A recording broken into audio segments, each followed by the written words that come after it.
do your best to live a life that is not overly complicated. You want to live a stress-free life, and it has been already laid out for us by God to live a stress-free life. I do a lot of videos, make a lot of content that I use analogies based on food because I'm passionate about food and food. People can relate to that. And God, He allows us to have His word in ways that are plain Jane if you leave it in its original context. And He will use a man such as King David to express to us how important and special we are to our Heavenly Father. King David will say things like, Father, you have knitted me together in my mother's womb. Your eyes have seen my unformed body before I was even knitted together. You made me. You put me together from the dust of the ground. You seen my body. And even with Jeremiah, you know, you knew me before I was even physically manifested, before I even took my first breath, right?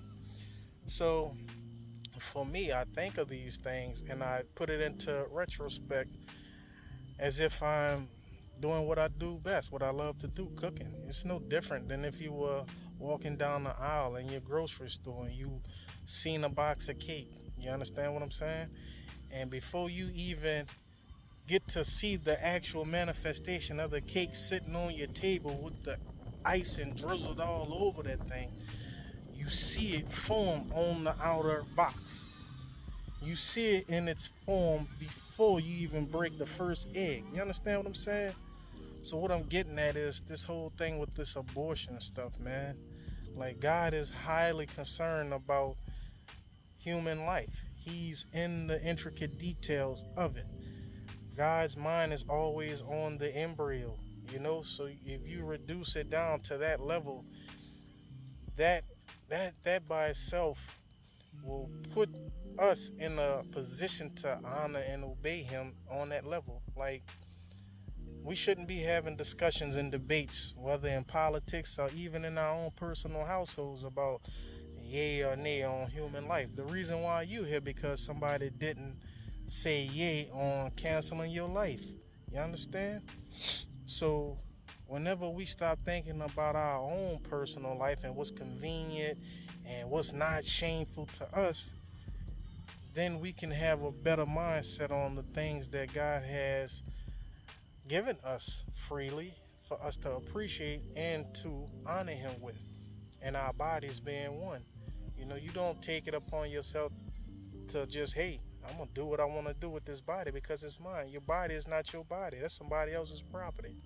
Your body was made for God's Spirit, and God's Spirit was made for your body. And that's for you, me, and all of us. All of us are in the same boat, you know? But I just wanted to share that because a lot of the times we take things and we make it more, or we overcomplicate it, or we just choose not to engage in it at all because we want to do what we want to do how we want to do it, and that's not right, because at the end of the day we still accountable to somebody, and that somebody is our Heavenly Father. So just think about that.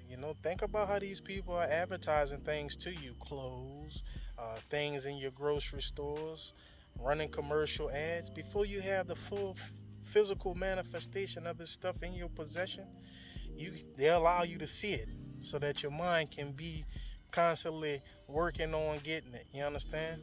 You see the finished product before it physically manifests in your experience.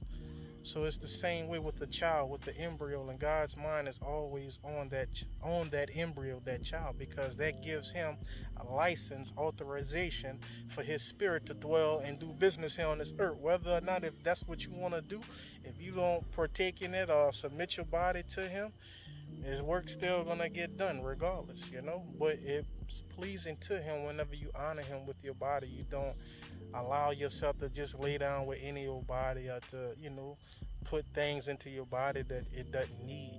And here in the States, we have it bad because we are living in this culture, in this world, this system that is 100% centered around self-righteousness. Whether it's independently or corporately, collectively as a whole. churches, businesses, foundations, those 501c3 nonprofits, all of that stuff, man. So we all need our own little reality check in just to step back and to turn the opposite direction in our thoughts, change the way that we've been taught to think and act, and really give honor to our Father, starting with our bodies, and that's including our heart, our mind up here. I just wanted to share that with y'all while I had a moment, man. Y'all be blessed. I'll check it on the next one. Peace.